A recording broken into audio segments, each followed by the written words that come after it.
Jeudi 28 août, c'est le grand jour à Tokyo. Ça y est, on y est, les Jeux paralympiques sont là, ils vont avoir lieu.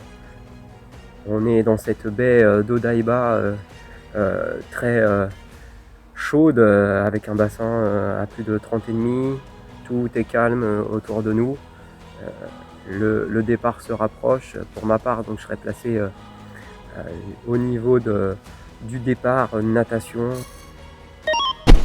J'enfile quand même une cryo-veste pour essayer de garder le maximum de fraîcheur parce que ce matin-là, il y a 90% d'humidité. Il y a une température relevée de 28 degrés à l'extérieur et une température de 30,5 dans l'eau. Donc voilà, hein, c'est le climat qu'on connaît à Tokyo, c'est chaud, humide et ça va être une course un peu de costaud. Donc moi je me positionne sur la partie haute du parcours où je peux voir à la fois le vélo et la course à pied. C'est un endroit assez stratégique, mais du coup je ne suis pas au départ natation où Nicolas Poulot est positionné, on a prévu des choses comme ça. On attend la mise en place de tout le monde sur le ponton de départ.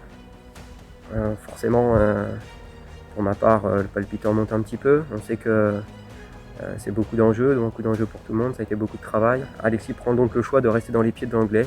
C'était ce qui était prévu, mais aussi je lui avais quand même soufflé avant le départ, au moment de l'échauffement, que l'eau était chaude. Elle était chaude, très chaude, et qu'il fallait faire attention. Il fallait peut-être pas forcément partir très vite. Et surtout que, allez, on laisse partir l'Anglais devant, on se met dans les pieds, et puis on voit ce qui se passe. Le départ se donne. J'ai la chance d'avoir l'Anglais à côté de moi qui fait partie des meilleurs nageurs. Donc ça me permettait dès le départ de poser les jalons de la course et de voir si j'étais dans un bon ou un mauvais jour. Il part plutôt bien, plutôt fort et je ne me panique pas, je me mets dans les pieds, ça se passe bien. À 150 mètres, je vois qu'il commence à flanchir un petit peu, donc je me mets à sa hauteur. Je passe 2-3 respi à côté de lui en tournant la tête pour voir un peu comment il se situe et je sens qu'il n'est pas super à l'aise. Donc là, je ne pose pas de questions, je passe. Je sens qu'il me touche les pieds 2 fois. Donc voilà, il est là et d'un coup, je ne sais pas pourquoi, j'ai l'impression et le sentiment qu'il n'est plus là du tout, il a décroché. Donc là, je fais l'effort, je passe la première bouée, deuxième bouée et je sens vraiment qu'il n'y a personne derrière. Et là, voilà, je fais l'effort pour mettre un maximum d'écart parce que dans ma tête, je me dis que tout ce qui est pris est pris. Donc voilà, il faut assurer les choses. Et à la sortie de l'eau, j'entends le coach qui m'annonce 25 secondes d'avance sur l'Anglais.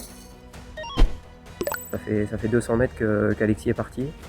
Et puis je le vois doubler l'Anglais. Puis je le vois non seulement le doubler, mais le doubler facilement.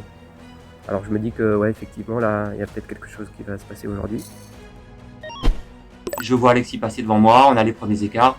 Et dès le premier passage, je peux lui indiquer avec la planchette l'écart sur l'Anglais, plus d'1 minute. Il me regarde, il a l'air bien. Donc voilà, ça c'est très rassurant. Et je me dis, on a une première étape déjà de faite. Il arrive à son emplacement au niveau du parc à vélo et je suis juste en face. Il suffit juste de lui dire que voilà, aujourd'hui, tu as déjà fait une bonne part du travail, tu as 25 secondes d'avance. On va prendre le temps, gère bien ton vélo, pas d'excès. Il y a déjà une avance considérable.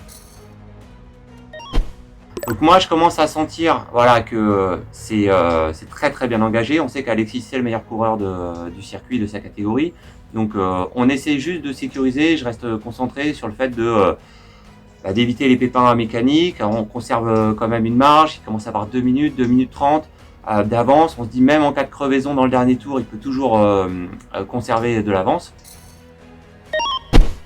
Donc je fais un beau vélo, je suis vraiment bien posé, je suis bien aérodynamique sur mon vélo là. Et voilà, les quelques parties techniques avec les virages un peu serrés, etc., je préfère prendre de la marge. Je préfère perdre 1 ou 2 secondes à assurer ma courbe. Je vois qu'en finale, je prends un petit peu encore de temps sur mes adversaires. Et c'est très rassurant d'aller déposer le vélo à T2 en n'ayant eu aucun problème mécanique, pas de crevaison, rien du tout. Deuxième tour vélo, l'écart grandit. Même si l'écart n'est plus avec l'Anglais maintenant, il est avec l'Espagnol, mais Palomero, mais pas de souci, il y a une trempe d'avance, on continue à gratter, on continue à prendre du temps et on continue à engranger de la confiance.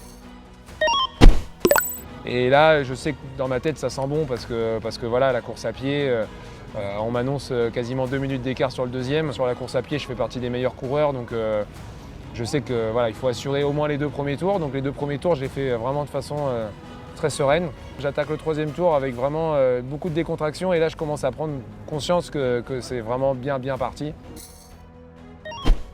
On sait que la course à pied, il fait très chaud, ça commence à monter. Moi-même, même si je suis à l'abri, je commence à avoir chaud. Je me dis bon, ça va quand même faire son effet en course à pied. Et en fait, dans un virage, j'arrive et il y a Sébastien Libitz qui était dans ce virage. Et il se met à hurler un peu pour m'encourager et certainement un peu de déconcentration. J'ai la lame qui se met à glisser et donc c'est là où on me voit tomber dans le virage. Donc forcément un petit moment pas de panique, mais en tout cas d'hésitation parce que tout de suite je regarde la prothèse pour savoir s'il n'y a pas de dégâts.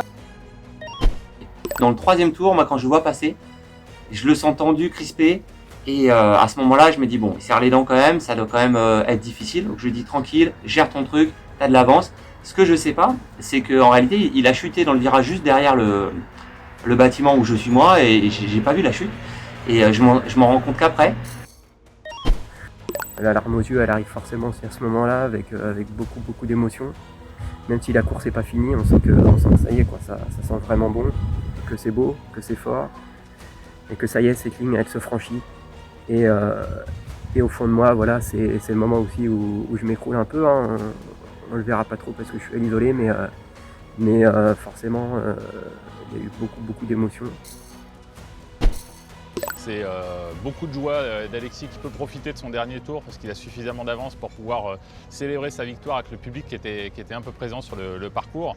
Et du coup, moi, j'ai la possibilité de pouvoir me mettre sur l'arrivée, juste à côté de l'arrivée, pour lui donner le drapeau, lui tendre le drapeau bleu-blanc-rouge. C'est le même drapeau en plus qui nous suit depuis plusieurs années, donc qui a déjà célébré de nombreux titres de champion du monde, notamment les 3 d'Alexis. Et là, c'est vraiment une joie toute particulière de pouvoir lui donner et qu'il puisse faire cette dernière centaine de mètres avec le drapeau bleu-blanc-rouge. Et la chance qu'on avait, c'est que dans le dernier tour, il y avait beaucoup de gens sur le bord de la route. Et donc, ils nous ont énormément encouragés. Et moi, sur ce dernier tour de course à pied, je me suis permis de tous les saluer et les remercier d'être venus aussi nombreux et nous encourager. Et puis, voilà, Benjamin Maz me file le drapeau à 400 mètres de la ligne.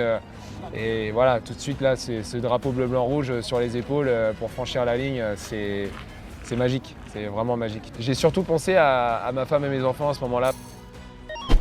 Et finalement, tous les sportifs, et y compris l'encadrement des autres pays, ont applaudi Alexis, ce qui démontre vraiment le respect que tout le monde lui porte et l'impression qu'il a fait aussi. Il a écrasé la course.